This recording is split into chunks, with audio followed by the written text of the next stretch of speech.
So, welcome everybody. I'd like to start things off just by acknowledging that although virtual, this meeting is being held in the territories of the many Indigenous peoples of Turtle Island. We're grateful for the opportunity to live and work on this land, and we strive to do so in the spirit of respect and reconciliation. So I'm just going to ask everybody if we could just take a moment to think about that before moving on.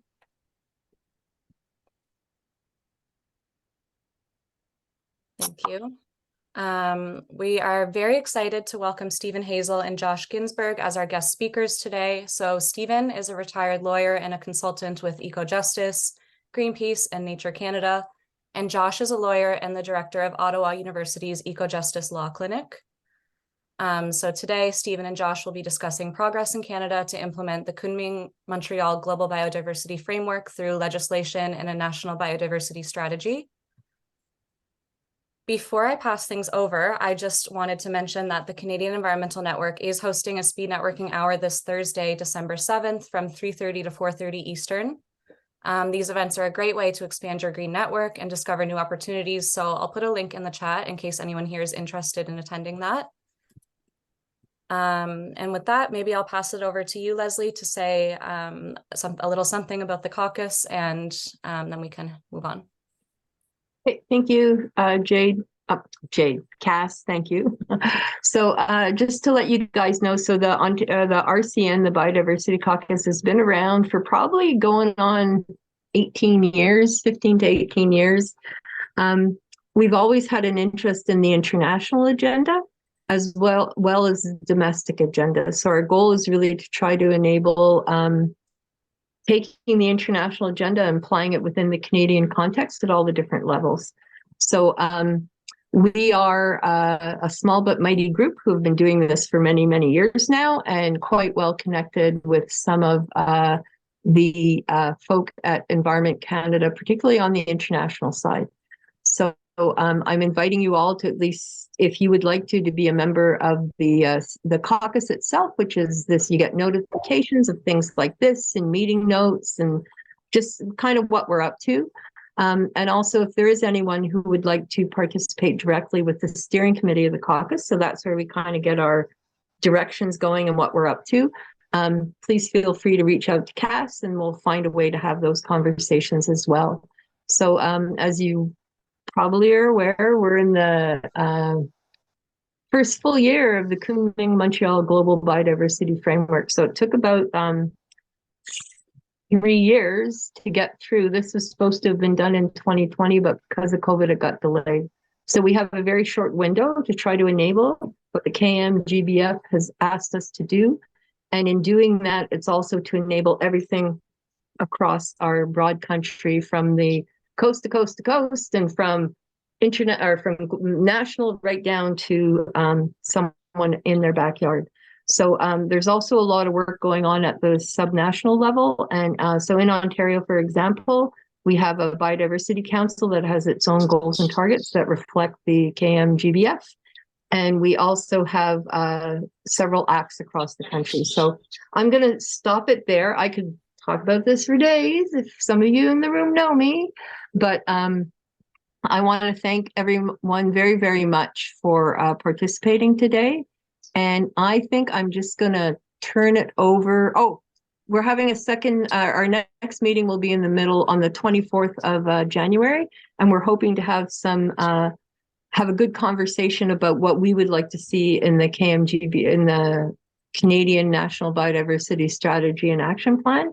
So anything that kind of gets recorded around the NBSAP, we might kind of use that into the conversation we have in January as well.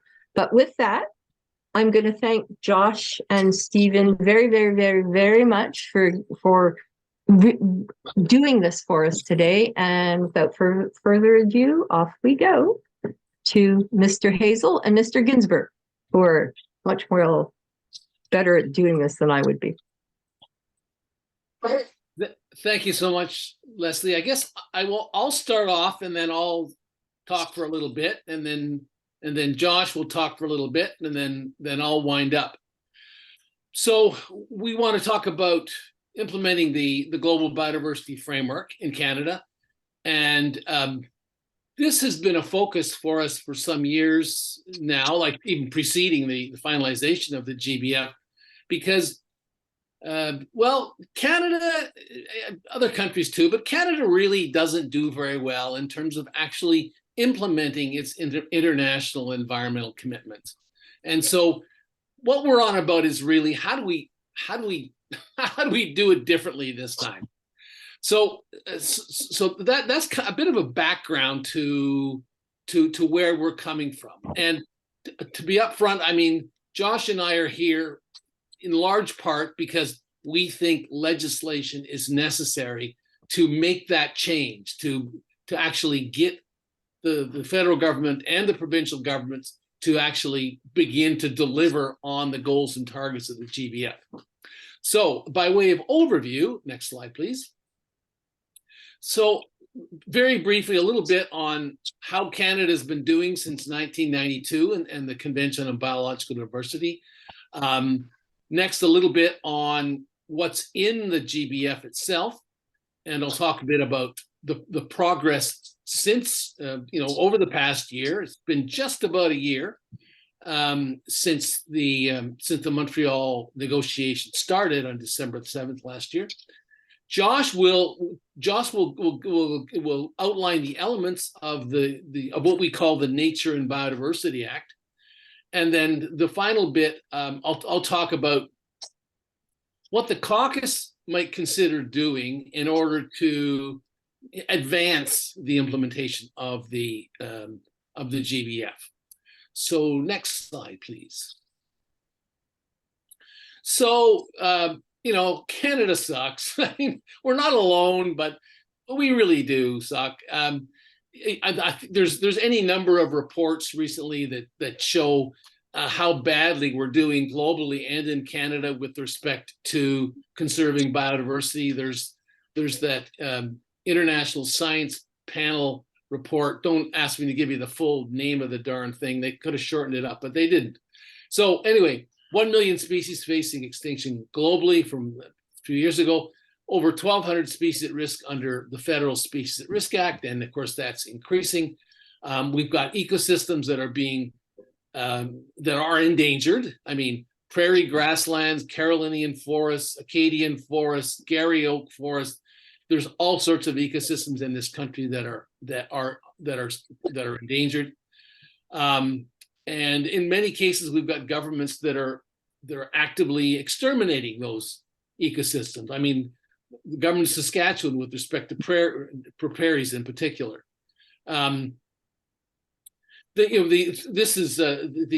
Commissioner for the Environment and Sustainable Development has made any number of reports about how Canada is not doing what it says it's going to do.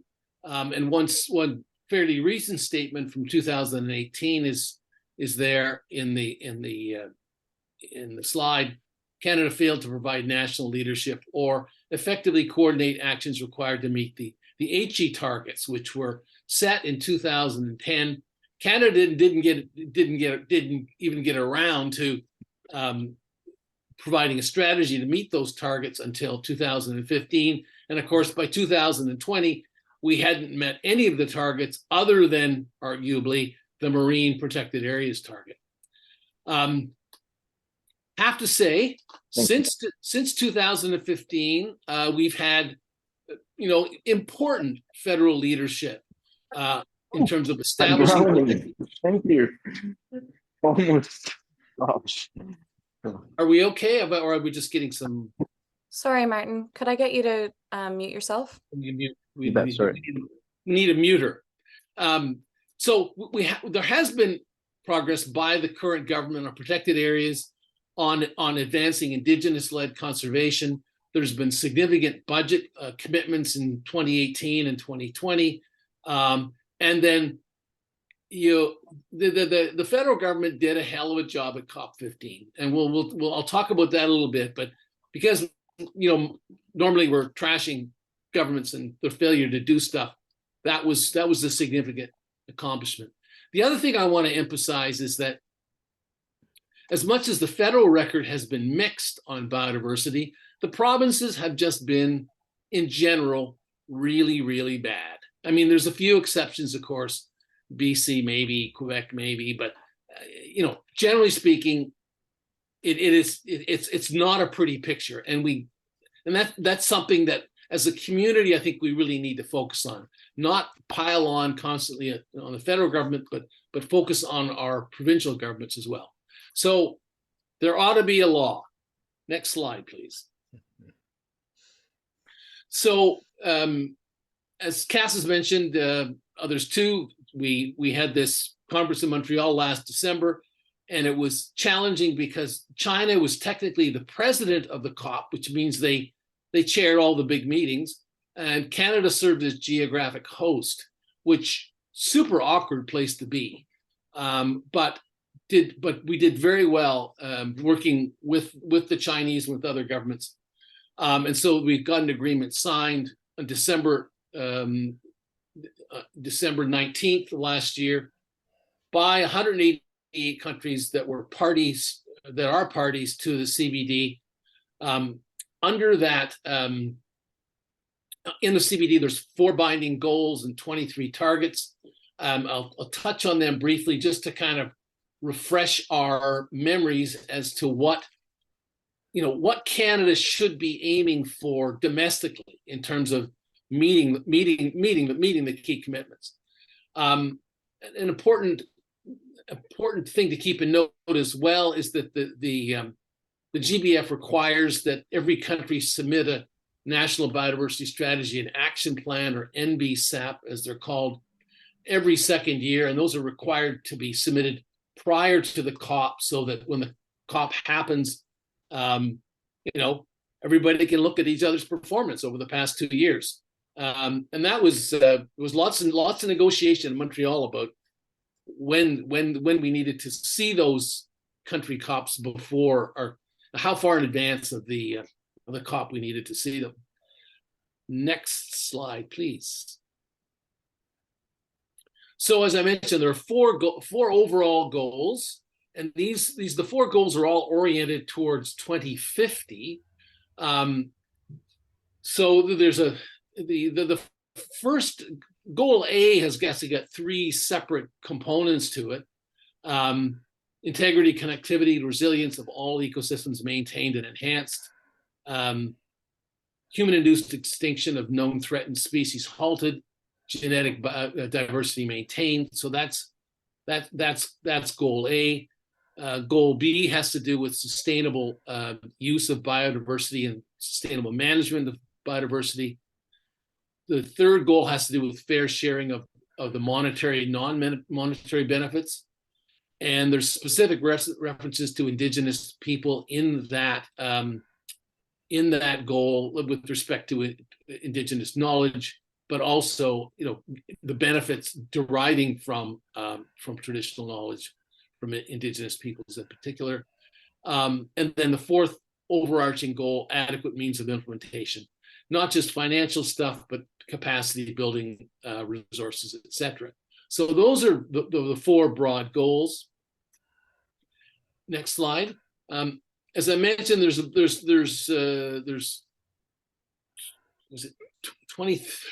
23 targets. I will only highlighted a few of them here, and many of them actually have quantitative elements to them, which is helpful in terms of measuring progress. Some of them are going to be, I think, super challenging to meet. I think the top one there, target 2, effective restoration of 30% of areas of degraded ecosystems. Woof. By 2030, that's a tough one. So we got to get on it. Also, really exciting to focus on restoration. A target that almost everybody in this call will be familiar with is protecting 30%. The 30 by 30 target is there. There's a target related to human-induced extinction of threatened species. Target 5 is ensuring sustainable use of species, respecting and protecting customary sustainable use by Indigenous peoples. So that one specifically references Indigenous peoples. Not all of the others do. There's a target with respect to eliminating impacts of invasive species. Target 7, reduce pollution risk to levels not harmful to biodiversity and ecosystem functions and services. Target 8 deals with climate change, ocean acidification, and target 22, it says 23, there's actually 22, which deals with representation, participation in decision-making by Indigenous peoples. And this was really one of the most intensely debated targets at COP15. So that's a quick overview of the GBF and what's there. Next, I'd like to talk a little bit about progress since then. So next slide, please. From the perspective of Ecojustice and Greenpeace, we worked hard during the fall of 2022 to convince Minister Guilbeault to make a commitment to a Nature Accountability Act to implement the GBF when it was signed, or if it was signed. And well, we had some success with that. Obviously, there's lots of other factors, but we felt pretty chuffed when he announced at the very end of COP in December a year ago that he would be directing his officials to bring forward a Nature Accountability Act. So, and he repeated that promise in May 2023, and slowly but surely the bureaucracy has been working away on it. We'll see when it actually happens, but anyway, there's certainly seriousness of purpose, and the Prime Minister's office initially, I don't think the Prime Minister was actually well, he didn't. It doesn't look like he actually agreed to Minister Guilbeault making that statement at COP. But since then, PMO has cleared the way for Minister Guilbeault to make a submission to Cabinet on GBF implementation, and that would deal with both a milestone document on the NBSAP as well as the legislation. So, Cabinet folks may or may not know. Well, they probably do.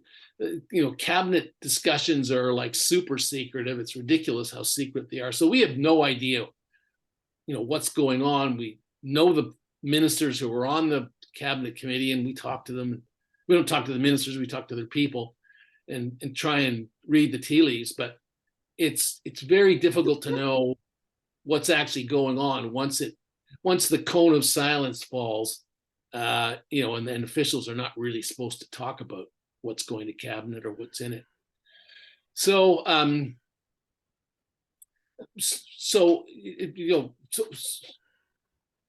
the middle of last year, the ECCC had a so-called National Biodiversity Symposium where they launched the public process for the 2030 NBSAP, and that was. That was a good thing to do. It took them a while to get to it, but anyway, there it is. Following that launch, a number of nature groups issued some recommendations for what the NBSAP should look like.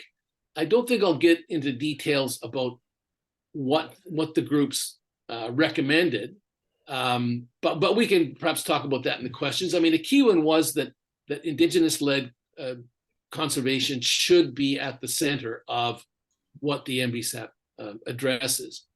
And there was some financial issues dealt with. There were a number of things, which I won't get into details on that now. Now, moving forward to the present, pretty much, we're expecting a so-called milestone document. Milestone is the government's word on the NBSAP. Soon, they promised December. We'll see. It may actually come out on Thursday, 2 days from now, because we've heard through the grapevine that the Prime Minister is going to make a statement on Thursday on biodiversity, and it may be linked to the climate COP or we don't know. But he's going to make the announcement on the 1 year anniversary of the start of the Montreal talks for COP15. So anyway, that's something to keep an eye on, and for Thursday, and there may be some opportunity to make some public comment. Who knows if it's going to be just smoke and mirrors or something actually substantial? I mean, we don't know, and maybe it'll come Thursday, maybe it won't. So next slide, please. The slides are a little bit out of order, but like whatever. I wanted to talk about how the legislation really had its genesis in the nature community. So back in April 2021, so 2.5 years ago, Nature Canada and West Coast Environmental Law had a workshop on implementing the then draft GBF. We didn't know exactly what was in it, but there was a draft. And we talked about legislation at that workshop. In the fall, a law student and I published an article in the Narwhal saying we need a federal biodiversity accountability statute. Folks at Greenpeace noticed it, and together with Ecojustice launched a campaign for a Nature and Biodiversity Act in the spring of 2022. We hadn't worked out all the details of what we thought should be in it, but went ahead anyway. Then a few months later, June 2022, Greenpeace issued a report advocating the act, and Josh and I wrote the recommendations for what the elements of that legislation should be, and we've got some briefing notes on that if anybody is interested. But Josh is going to take us through the details, and most recently, what we've been doing, by way of advocacy, government relations work, is to get a parliamentary petition into the House of Commons. And Richard Cannings, who's the MP for South Okanagan, is sponsoring it. And folks from BC, some of you may know him. I mean, he's a fabulous birder, and he's written a couple of books on birding, etc. But anyway, so he's totally keen on biodiversity. So he was happy to help us with that. So that more or less brings us up to the present. And we will, at the end of this, we're going to make a pitch that asking folks to sign on to the e-petition, which is on the parliamentary website. So I think with that, we've reached the stage where I can pass it over to Josh to talk about what exactly Ecojustice and Greenpeace are proposing by way of a Nature and Biodiversity Act. Josh. Thanks so much, Stephen. That was a terrific setup, and certainly refer back to a lot of the things the helpful things you've said. And let me pick up on the question you've raised fundamentally, which is why. Because what we'll often hear is Canada has so many biodiversity-related statutes already. We have a law about migratory birds. We have a law about species at risk. We have fisheries laws. We have all of these things that should be enough to run the gamut, at least in the area of federal jurisdiction, and get us to where we need to be. But the problem, as Stephen has outlined, I'm garbled. My audio is garbled. Okay, I'm not sure what to do about that. Maybe I'll turn up my my volume. See if that does anything. No, worse. Well, I haven't done anything yet, so hold your horses. Is that any better? No. I'm not sure what to say about this. I am not sure what to say about this. It's a little bit of an echo, Josh. Like it's kind of not huge echo, but it's kind of bouncing back. Hang on. It's because I wasn't using my headset. There you go. There Now we you're go. wonderful. Because it was going through my computer and not my headset. Thank you for Yeah, it's probably pointing it going through out.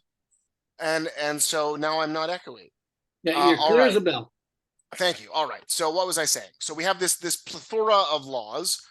Why this? Why accountability law? Well, the plethora of laws have never gotten us to reach our international commitments before, as Stephen has pointed out. And in fact, when we do postmortems on this and look at the reasons why, the Commissioner for the Environmental of Sustainable Development has always said, look, it comes down to a lack of will and a lack of coordination. We don't know what we're aiming at, and there's no internal process to coordinate all of the government's levers and knobs and buttons to actually come together and deliver on a goal. Without that, it's sort of a nice to have. And we say it's enough. There can be no more treating biodiversity in the environment as a nice to have. It has to be a legal imperative. And that is what we saw in the climate sphere. And we know, of course, that biodiversity is intimately linked to climate and vice versa. And there is no reason that in the government priorities, biodiversity should be the poor cousin of climate. They have to be taken equally seriously and indeed brought forward together. So we say there is a Climate Act, there ought to be a Biodiversity Act. So what does the Climate Act do? Well, it's framed as an accountability act. It does not say that if the government doesn't achieve its climate targets by a certain date, then the minister shall be placed in jail, on $500,000 bail and until he does what he has to do. We're not there yet, but what the climate accountability does and what we want for nature is, first of all, reduces the international agreements to Canadian law. We often talk about international law as if it's binding. The truth is it is not. The government can agree to whatever it wishes to, but unless Parliament acts, there is no obligation on the government to do anything. And we've seen the results of that for nature, and they have not been good. So just as the climate accountability law requires... translated into our stuff. I think somebody must be muted, unless you have a question which is burning, and in that case you can ask me. No, I'm not sure who it is. I think it's someone called Owner, who appears on my screen as Owner. Well, anyway, hopefully we'll... if you do have something burning, feel free to put up your hand. So an accountability act renders the international commitments as Canadian law in that they are set as an objective of Parliament. And then it requires plans to meet those targets in accordance with a legislative standard. So whereas right now, the government says, well, we'll do our level best.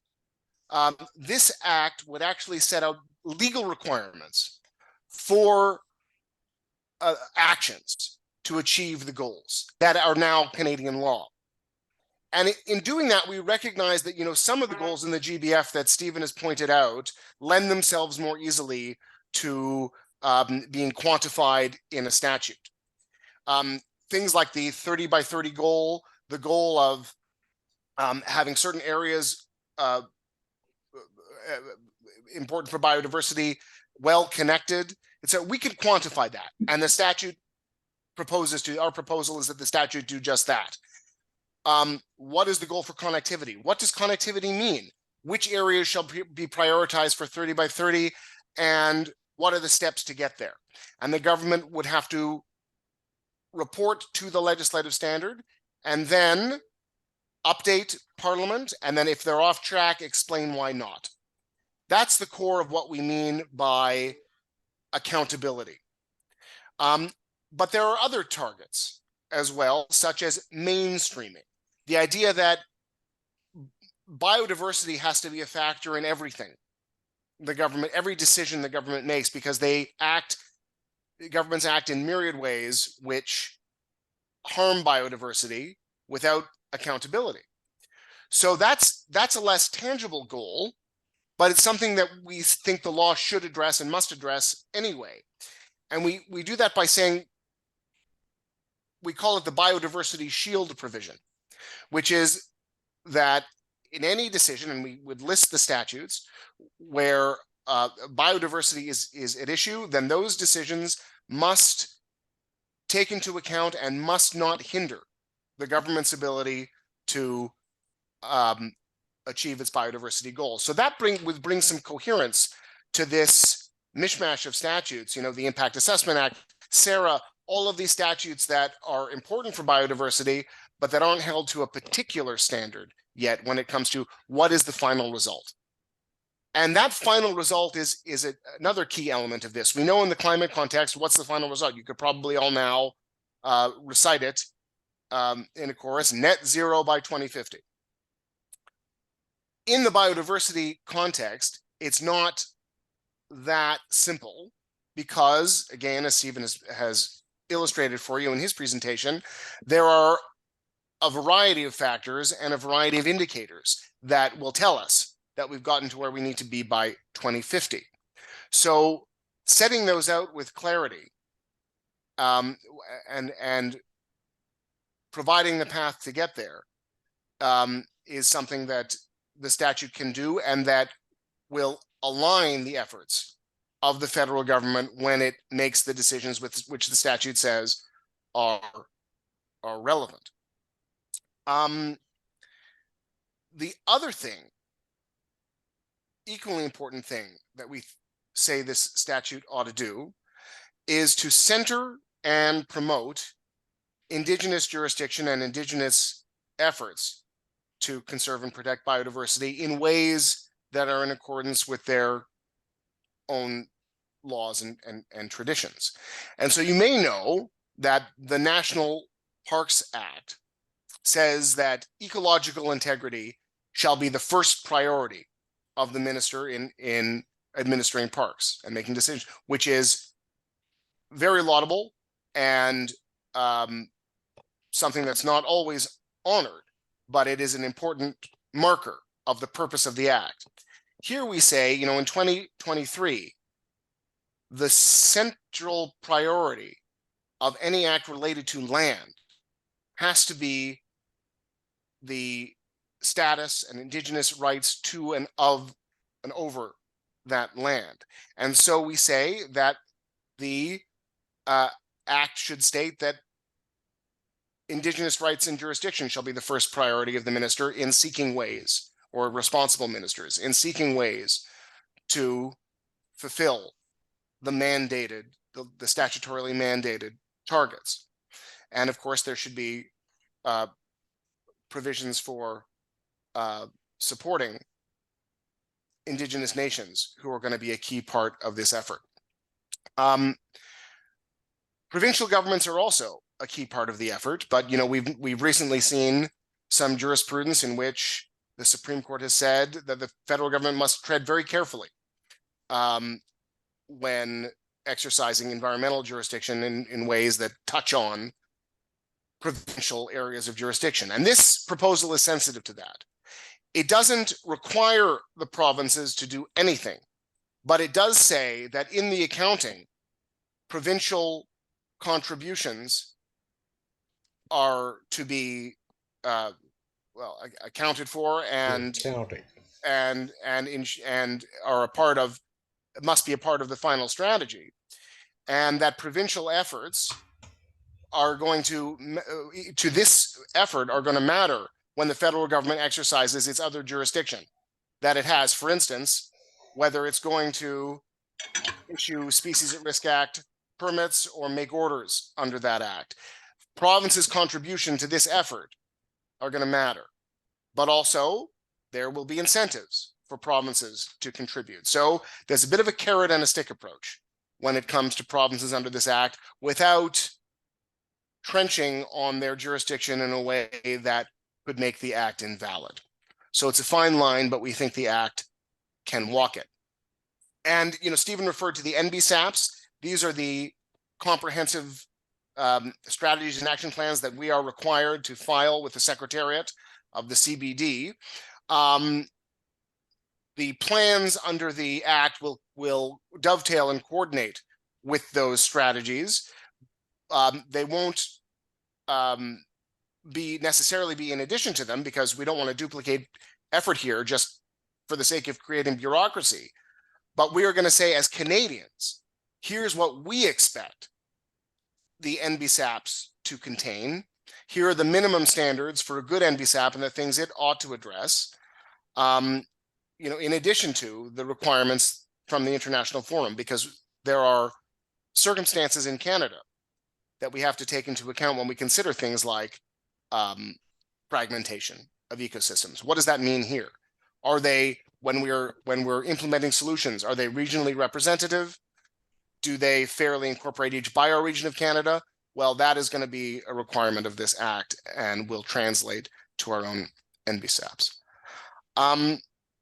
So those are the broad outlines of the law. It is, I guess I'll just sum it up by saying it is prescriptive of what has to, what goes into achieving the goals, and of the goal itself. It doesn't dictate to the federal government exactly how they have to go about getting to the 2050 targets, but it does say, here's what a credible plan looks like. And if you do something different than that, that's now becomes unlawful, and you can be accountable for that decision. So it's a big step for a government to commit to something like this, because of course, they try to avoid often such accountability. But committing to this legislation, we think, shows that the minister takes the obligation seriously.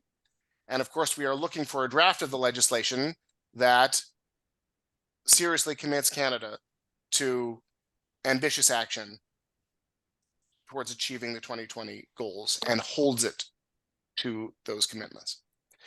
So that's my overview, and Stephen may have things to add, and there may be questions. Thank you. Thanks, Josh. So by way of conclusion, just a couple of quick slides. If you could advance one or two more. Next slide. So what I want to talk about is, okay, so what can we actually do? As members of the caucus or the caucus collectively, what are some things that you should be thinking about doing to advance the implementation of the global biodiversity framework? Well, the first thing is comment on this milestone document when it's released. I think Leslie has already alluded to that. That's an important way to show that Canadians care. Lobbying federal and provincial politicians directly is always helpful, and it's helpful. It's helpful across the country. And whether you've got a conservative member of parliament or NDP or Green or a bloc, for them to hear that biodiversity actually is important to people in their riding, it matters a lot. And that applies provincially and federally. The provinces so often just get away with, hiding behind the federal government and blaming the feds for everything, when really the provinces should be acting. So don't forget about the provinces. If there are local demos that you can participate in, please do it. Greenpeace has done a couple of really fun ones just prior to the COP in 2022. They had this nice friendly demo at Minister Guilbeault's constituency office in Montreal. They had local music and chalk drawing on the sidewalk and stuff like that. So it wasn't an angry thing, it was a positive thing, but sends a message. One event that I'll plug for another client of mine, Nature Canada, they have an event in March called Nature on the Hill, and it brings nature groups and environmental groups from across the country to talk with politicians in Ottawa about issues that they care about, and biodiversity conservation and implementing the GBF is surely one of those. So those are some things that you can do. And on the finally, the I guess the penultimate slide is, well, we've got this Greenpeace, Ecojustice, West Coast. We've got this petition going. The first effort is an electronic petition that everybody can sign. Richard Canning's has sponsored it, as I think I mentioned. Please sign, please pass it around to folks in your community or your church group or whatever. Well, let's get as many signatures as we can. The other thing that that you can do is start up what's called a paper petition with your local MP. Oh, paper petition. What a crazy idea, eh? But it's a separate process from the electronic petition. You need 25 signatures, and handwritten signatures. And again, you can do that at your local church or community center or with your local nature group. And then the advantage of it is that your local MP, once he has the 25 signatures, he can stand up in the House and say, I've got this petition calling on the Prime Minister to introduce a nature and biodiversity law. So get on with it, Mr. Trudeau. So our idea is you could have a whole bunch of local MPs doing that. I mean, obviously you got to find some folks who are willing and interested, and there's a certain political party that might not be interested at all, but I think the others, even the Bloc, might be interested. So and then there's a possibility, like working with provincial MLAs as well. I assume that most provinces have a petition process as well, because as I say, anyway, that's another possible approach. But anyway, we would, speaking for Ecojustice and for Greenpeace and West Coast, we would encourage everybody to sign on to the petition. So I think that's all. From can I add one thing in terms of action you can take? I put it in the chat.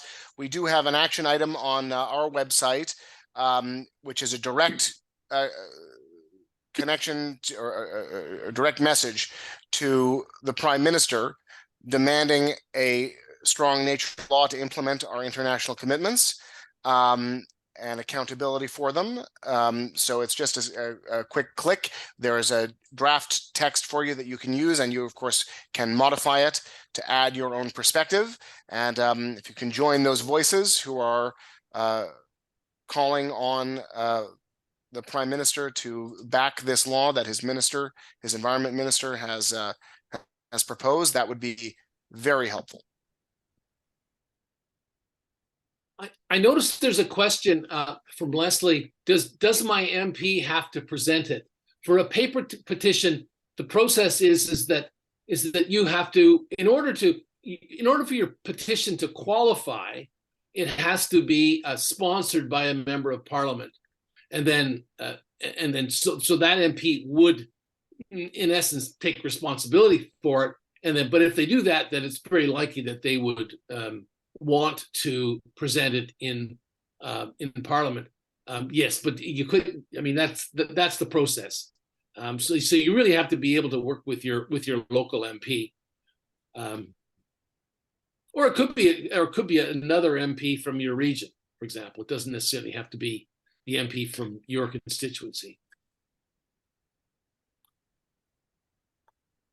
So I think the last slide really is just an information page. The various groups that have been working on this. I mentioned Greenpeace and Ecojustice. Nature Canada has been very much involved.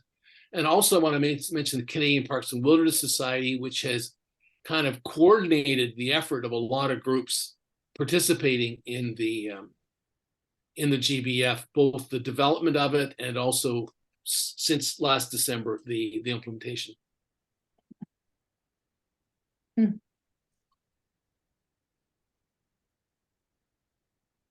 That's it for us. Okay, Stephen and Josh, thank you very much. So I'm going to start by saying, is there anyone who wants to, I'm seeing some questions coming in through the chat. but I wanted to open the floor to people who want to start either clarification questions of how do we move this further. If there's anything that people would like to bring to the table, I have a couple of things, but I wanted to open it up to the rest of the crew in the room first. And I'm not very good at doing this, so if someone just wants to put their hand up or just kind of jump in if you can. Let's not be shy, or I will ask someone to jump in, that people know me. So, okay, Kathy, I see you, Kathy. Yay for me. Yes, I'm delighted with this initiative. Thank you so much for bringing it forward. I'm with the Canadian Coalition for Invasive Plant Regulation. In your slide, when you were putting up the various targets under target 6, I was surprised to see that you didn't emphasize the quantifiable reduction of establishment of invasive species, because that seems to be one that really needs to be up front and center.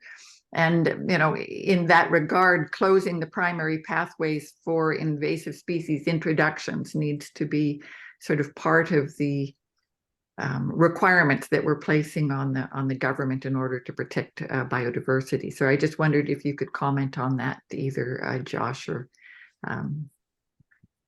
well, Leslie. let me just say that my failure to be more specific is kind of symptomatic of the whole problem that we've got concerning invasive species. Not enough attention paid, and invasive species are so important in so many ecosystems.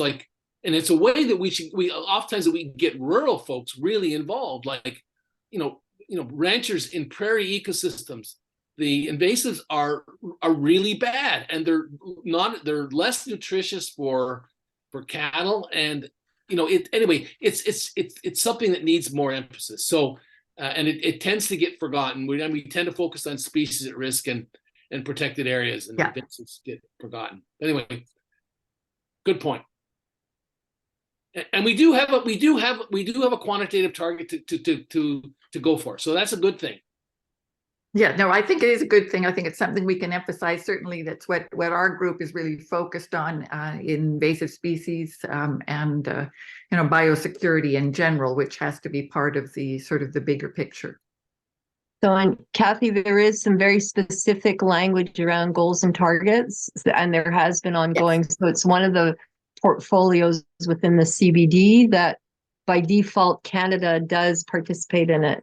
So there, if you're interested in knowing more about what we do more internationally, so my whole goal is to influence internationally and then trying to make it happen at home, because you go, look, and they go, oh, but you can participate in those conversations if you want as well. So we can have a conversation about that if you would like. But invasive species is one of the critical contributors. So what? So we protect an area, but if it's completely overrun by things that are not allowing for local species to survive, it's not viable. So right. I think I'd like to see in the Act something related specifically to invasive species if we're going down that road. Yeah, I mean, the 5 drivers of biodiversity loss all have to be accounted for. Well, I think that's what we want to do with the legislation. We want to entrench a Canadianized requirement that reflects the GBF requirements. So we want to pull all of those requirements from the GBF into our legislation, and the wording will be different, and there'll be lots of be toing and froing, etc. And it won't be perfect, but that's what we want, because the last time out with the HE targets, they picked one target, the protected areas target, and they ignored all the others. Well, they chose not to emphasize any of the other targets aside from the protected areas target. So we don't want that to happen again this time. Yeah, it's invasive species is one of the in targets 1 to 8, which we've said these are the quantifiable ones, each and every one of them, that you should set very specific targets for. Yeah, just to agree with everything that's been said.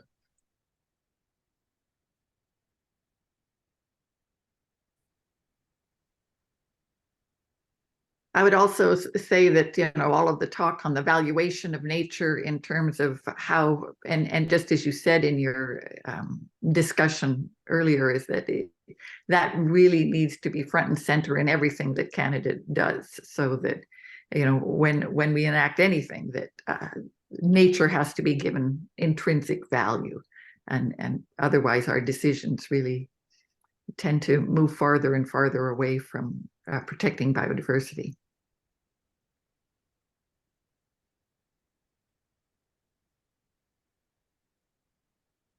I definitely agree. And I think, so Sarah, would you like to ask a question or contribute in some way to the conversation? Oh, are you there? Okay, I'm gonna ask Randy, would you like to say something in our conversation we're having right now? No, actually, I don't. Thank you very much. I've been listening and learning a lot. Okay, thank you, Randy. So, Kate, would you like to pipe in on something?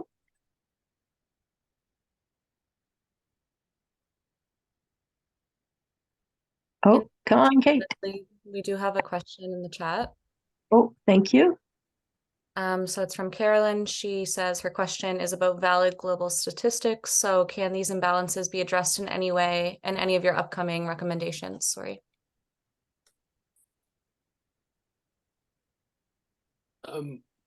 Well, I would say that that the legislation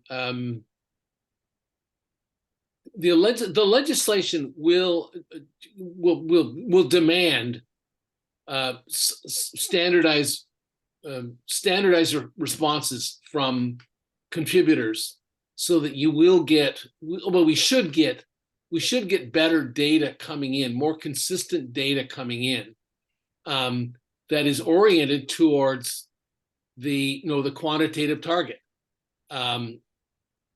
So right now, I mean, we've got apples and oranges and pears and plums and all sorts of stuff going on, and it wouldn't surprise me if a lot of that was, Kathy, your mic's on. It wouldn't surprise me if that was deliberate. So, but I think one value of the legislation will be, it will demand consistent reporting of data according to norms, and if that happens, then we can have a more considered discussion about how well we're doing in terms of moving towards the target. So I think that was Chris's question. No, Carolyn, is that good for now? And if it is, I'd like to move on to Lucien, who had his hand up, and I now have things in front of me where I can see things. So I'm thrilled. So Carolyn, good for you? Going once, going twice. Gone, Carol. Oh, Carolyn, do you want to say something? I'm sorry.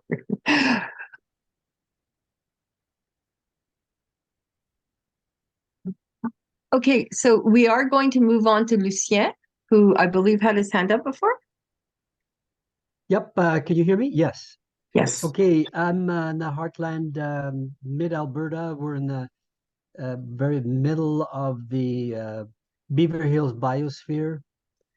We are involved as landowners in wetland restoration, and we're trying to convince landowners that surround us, all 15,000 acres, to do the same.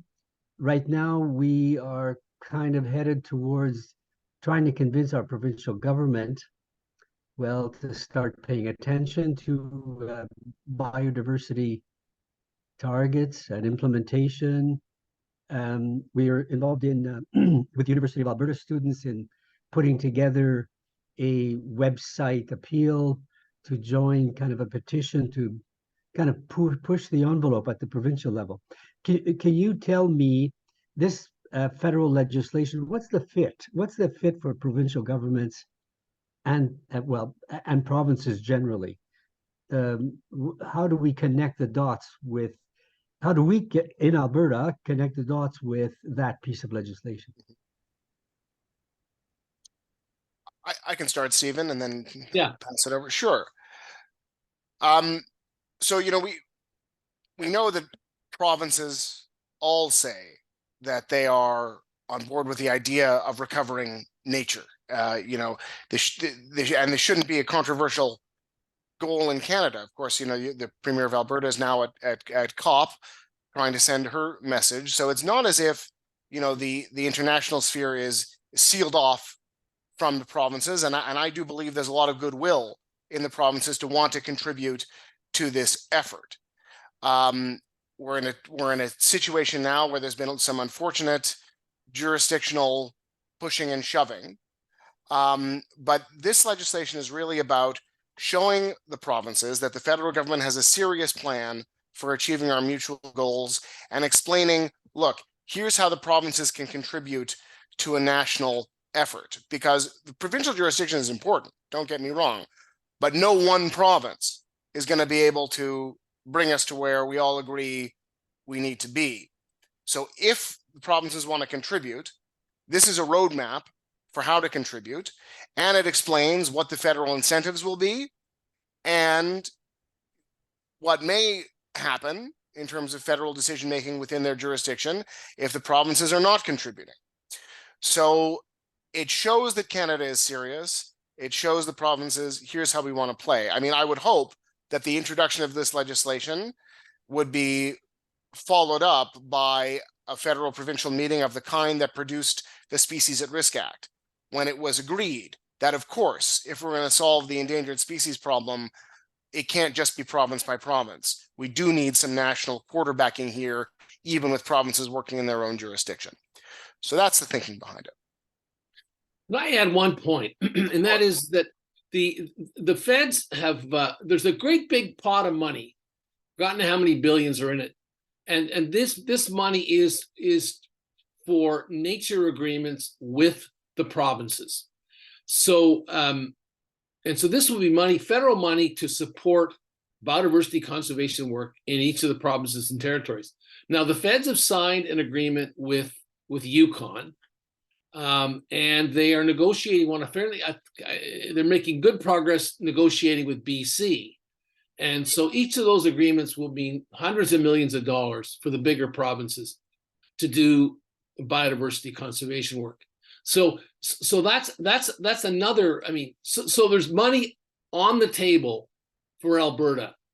And, you know, and it's what we say is that those nature agreements should be consistent with the global biodiversity framework and with the goals and targets that we're going to get in the legislation. So and right now they're not. Like the Yukon agreement, it's great stuff, but it doesn't necessarily line up. Yeah. So that has to happen. But from, you know, from your perspective, Lucia, in the Beaver Hills, I mean, one thing to talk about with your provincial government is, look, why aren't you folks negotiating with the feds? Because there's this money on the table. We can have all sorts of money for conservation. And it's not going to cost, there'll be 50-cent dollars or maybe even better for Alberta. Why aren't you talking to them? Well, we kind of know why. I mean, it doesn't fit with the current, with the current state of Alberta federal relations. But I think it's a good point that you can make.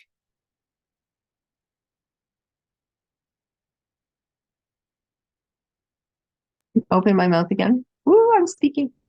So I am, Lucien, is that sufficient? And can we try to maybe move on to something else?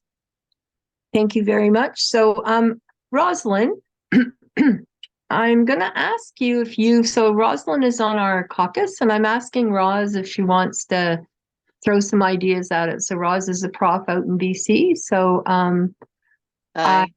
hi, Roz. And then we'll go from Roz, then we're going to go to Kathy's question in the chat.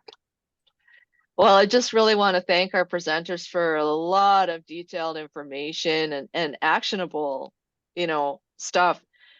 It does seem like we are at there's a term we use, a social tipping point.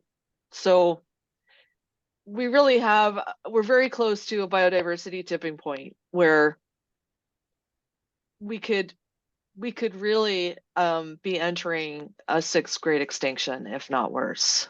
And what people, I guess, fail to understand is that we're not just talking about the extinction of nature, like we're talking about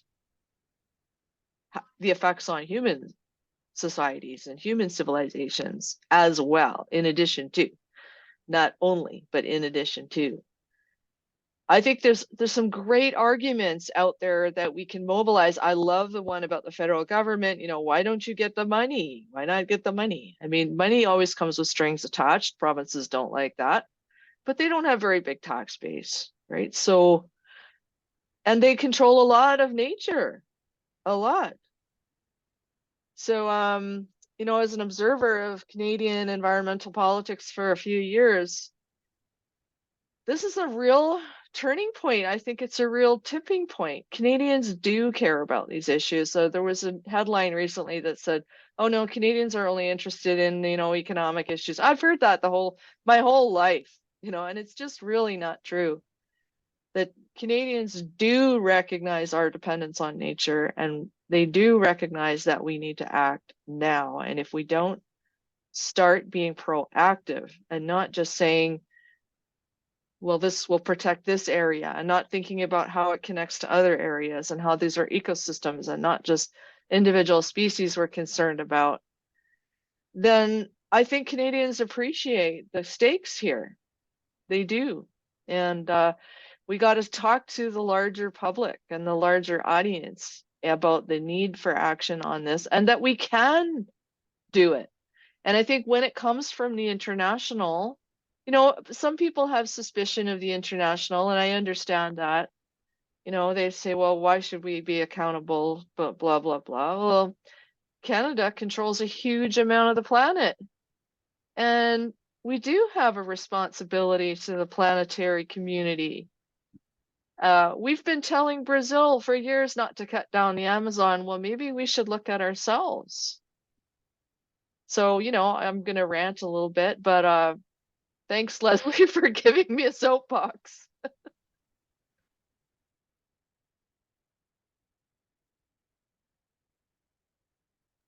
So Roz, do you have so what you're saying, you think the time that we're ready, and you think people are willing and the time is right to bring something like this forward? Is that what I'm hearing? I think it's crucial timing. Okay. Sarah's had a rough ride, and it's continually been displaced with other priorities. We know that. And I think if the broader public knew how poorly we had done, they would be much more agitated. Thank you, Roz. So I'm going to quickly go to, so in the chat, Kathy had written that the Canadian Centre for Invasive Plant, I don't know what the R stands for, so I'm stopping at the R. I might be wrong. Is drafting a petition in 2024 with some requirements that are in there. And then she asked, how can we connect this to your biodiversity petition to make them synergistic? So I think this is particularly directed to Josh and Stephen, who are the authors, are responsible with the organizations for the authors of that petition. Can you guys respond to what she's saying or asking?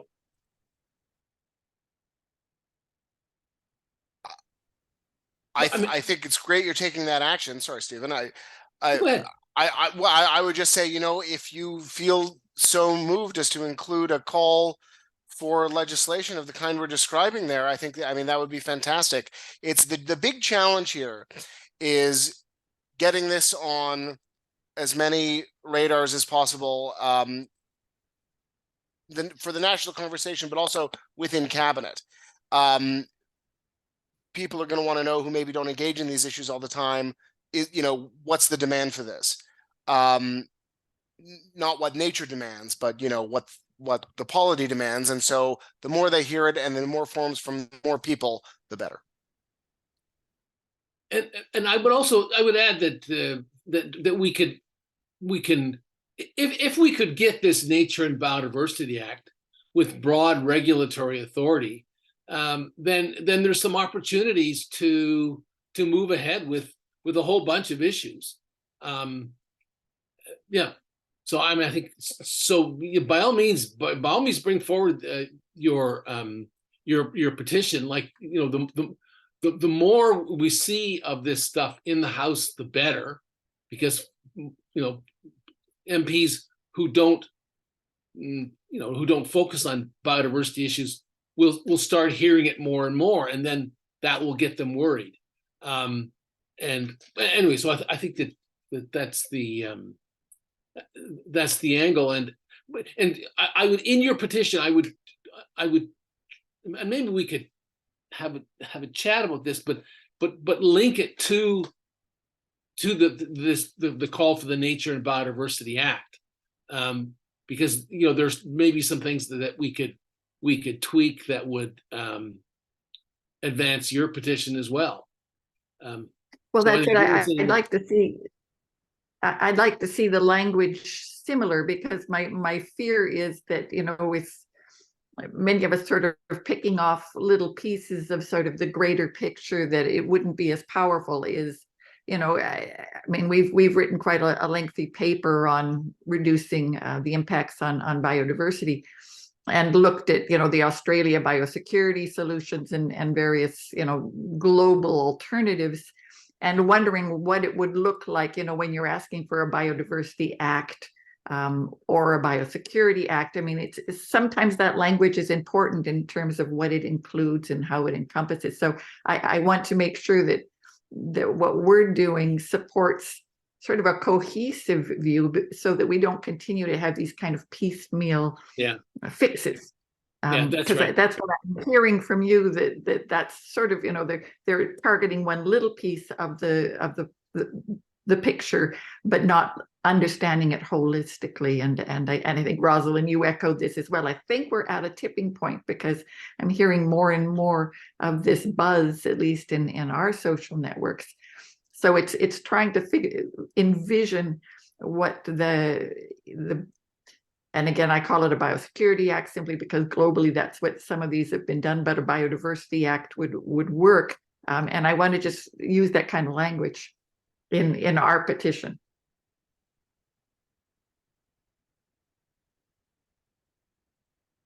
Lots to think about. So it might be useful at some point to have some type of template or framework or something, as we're bringing other things forward that are underscoring this work that's going on. And as we're looking at all the stuff that's gone on federally lately with acts and stuff, maybe there's something, if we're participating, we should always be trying to nudge it even further forward. So some type of tool in our tool chest might be a really fun thing to have from Josh and Stephen, or like a workshop, or you guys probably already do this on e-petitions or petitions, and just how does that all work? I think we've kind of lost sight of some of that. But I wanted to go to David Schneider, has written in the chat as well. So it's more of a statement than a question, I believe, but I think there is something I'd like to hear from our speakers, if it's possible. So this idea of solid data collection and reporting are keys to accountability. StatsCan census on the environment program should play a role in providing data to measure Canada's progress on the GBF target. So if you guys can speak to that for a moment, or David, if you want to preface it a little bit first or something, that would be awesome. So I think David's going to have a word here. No, when I was working on the Green Budget Coalition, we had meetings with Stats Canada when they were just getting this off the ground. And I'm not quite sure where things are at, but it seems to me that having a independent body collecting the data and reporting back is the way to go, as opposed to the departments. The departments should be collecting data, but reporting on your own progress is kind of a bit sketchy at times when it comes to government. I used to work in government, so I think having some reputable organization like Stats Canada collecting data and reporting would be helpful. How that looks, I'm not entirely sure.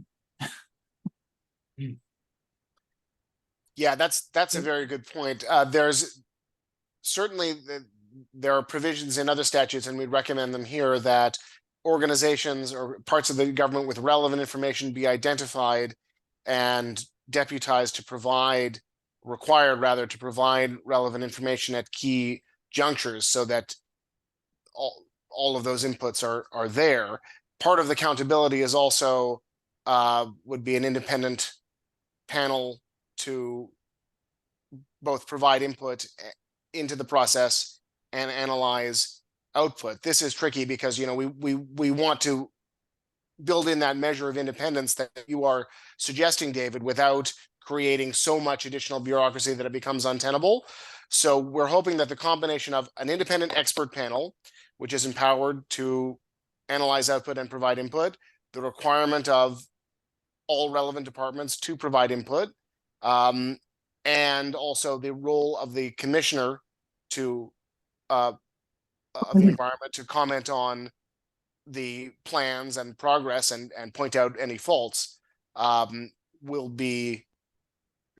get us at least most of the way there. Stephen, do you want to add anything? No, I think it's an interesting idea to get StatsCan involved. I think it's probably not in their bailiwick at the moment, but why shouldn't it be? Why is it just GDP and inflation and unemployment? Anyway, it's a good question. So I think it'd be interesting to see a census question around biodiversity and how important it is. Like, just let's throw that in the sentence census. But so I'm just kind of going through the questions that are in the chat. Is there anyone who would like to say anything on the here? So, and I am going to ask Ol to say a couple of words in a little bit, just because I'm able to do that. But I'm really interested. So when we're looking at biodiversity and what's going on, there's the international, national, there's subnational, which we tend to think of as provincial, but local government is really probably the most critical piece to all of this because they're the closest to us. So although we vote the least for them, they actually have the most impact on us day-to-day life. So I know I talked to Stephen a little bit about this. I would like to see the federal government. So there is a call within the international community for the subnational local government for, if you look at the stuff that has come out, there's actually, the decisions are brought through as L documents in the CBD. And except for, we will give you funding. So the local governments are always asking for the funding. And then the countries kind of take that out and adopt their decision as something that local governments, what should we be doing? But I would like to see in the act some way of referencing the role and rights even of municipalities in being caretakers and standing on guard for thee. So within the so I trust the municipalities more than the provinces in a lot of ways. I think they can get you further faster in smaller bits, and it's more diffuse, so it doesn't break down when the province is kicked out and you got another government in there. It's a different kind of creature. but the Federation of Canadian Municipalities, I would love to see if there's a way that you guys could bring them into this coalition for a biodiversity act. I don't know if you do anything with FCM, but most of our climate change work really did come out of the provincial or the local governments, and it percolated up, and it was all through the green budget stuff that Martin had done. So I would love, do you see, I guess my question is, do you see somewhere within what you're postulating that municipalities can be directly implicated? Totally. I mean, FCM has had this, has been doing climate work. They had this green fund, what it's called, established, I don't know, it was a long time ago now. Might have been even in the Martin era. Yeah, I was on the floor at the FCM when it got established. Right, there you go. So, so why not? With a focus like on biodiversity conservation within municipal boundaries, but it also kind of overlaps with nature-based solutions with respect to climate. I mean, it's all. I mean, I'm on this local Ottawa group called C3, Citizens Climate Council, but basically it's a bunch of oldsters who are making a nuisance of ourselves. But we've made, we've been doing some research on nature-based solutions in the city of Ottawa context, and there's so much that we could be doing, which we're not. Like, we're just miles behind cities like Montreal, for example. But there's co-benefits on the biodiversity side and on the climate side that municipalities should be taking on and paying attention to, and they're not. We'd rather build more. We'd rather expand a road than save a wetland.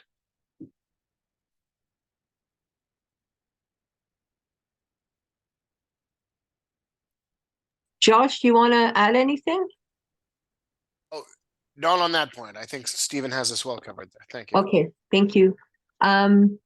So the next, I'm just going to whip through some of this. So there is a petition for the rights of the southern resident orcas in I think it's the Sound in between BC and the States on the Salish Sea.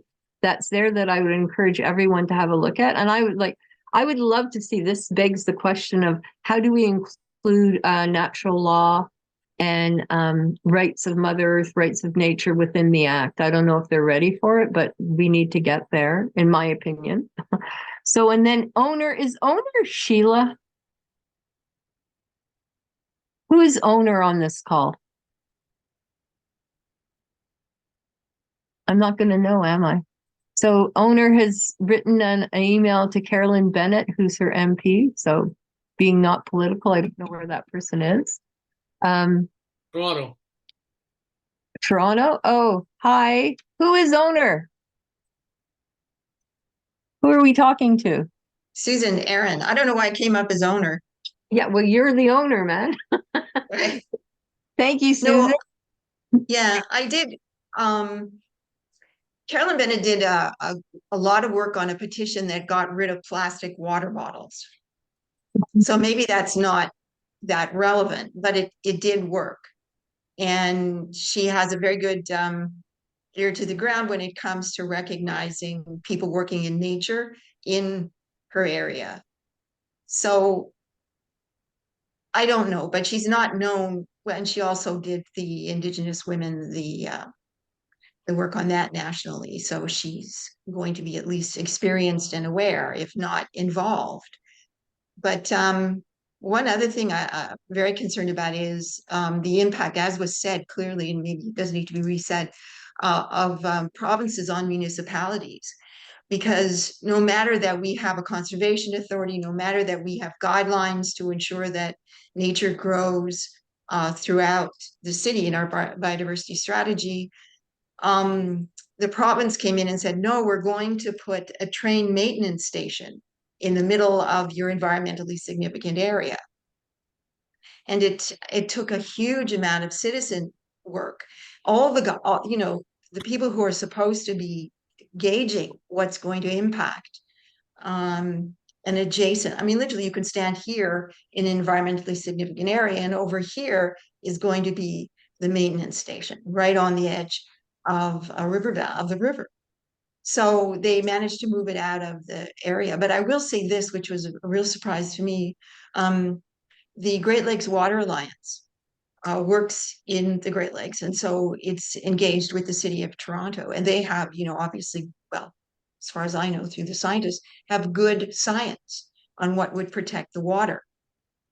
But the guidelines for protecting the water came from the city, not from their scientists, which was, I guess what I'm getting at is make sure that the people who know, either those Indigenous scientists or university scientists, have a very important voice, or that the guidelines clearly protect. I've seen this happen in many instances in the city, but that was the biggest one. And that's why you need a Biodiversity Act that will say, no, biodiversity is what we're living on. It's what's the base. Do it. And nobody can override anything. I don't know, that's a big ask, but to me, it's totally normal. So there, I spoke. Thanks. Thank you, owner. What do I own? The computer, really? I guess so. To being respectful of Joshua and Stephen's time, I'm gonna ask, so there are some other good things going on in the chat now. We've all gotten our little gears warming up here a little bit, but I'm gonna ask to come back to Lucien, and then I'm gonna go to Ol, if he's still here. Oh yeah, I would love Ol to say something. He's gonna slap me in the head later, maybe. But and then I just want to say a couple of thank yous. Okay, and owner, you got to shut your mic off. I'm sorry. I thought I did. It's okay. Right. I'd just like to echo the point about the role of municipalities and the issues. We live in the Beaver Hills biosphere, as I said, but also in the Beaver County, which is a rural municipality. And we just participated in a round of bylaw reviews and development plan reviews. And currently, the review basically was to streamline, clean up, facilitate development, particularly for business development. And we argued that the next round of the review basically feature and incorporate the biodiversity objectives, which, by the way, many of the councillors agreed with us. And many of the councillors also feel that there are great expectations for rural municipalities to kind of meet some objectives, if not many objectives, and that they feel that there's no money for it. So now I'm worried that the county is going to turn around and say, could you work with us on this aspect and preparations for the review 4 years from now? I'm kind of worried about the fact that they would do that, and they probably will. And so I kind of look forward to this group for advice in the direction that we should take in that. Just thank you. I just want to highlight the importance of rural municipalities in the equation.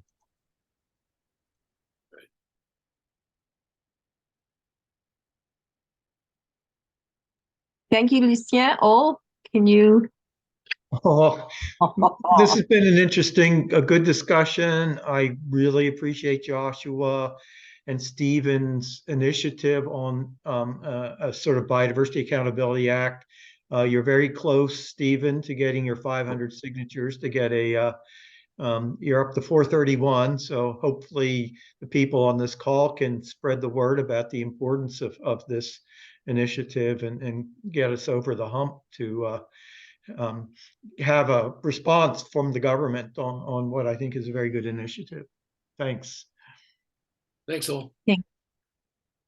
So since I want to thank everyone, I popped in the chat. So I hope Joshua and Stephen have been collecting stuff from the chat. I know Cass will give us a good report out. This will be recorded. So you'll all get links to what this was. Is there any way we can suggest that municipalities can get charter rights for biodiversity? I don't expect an answer, but is that a way to sustain a municipality without having to respond to a government? I'm thinking of Ontario particularly. There's only 4 charter municipalities I'm aware of in Canada. Montreal's one of them. Vancouver.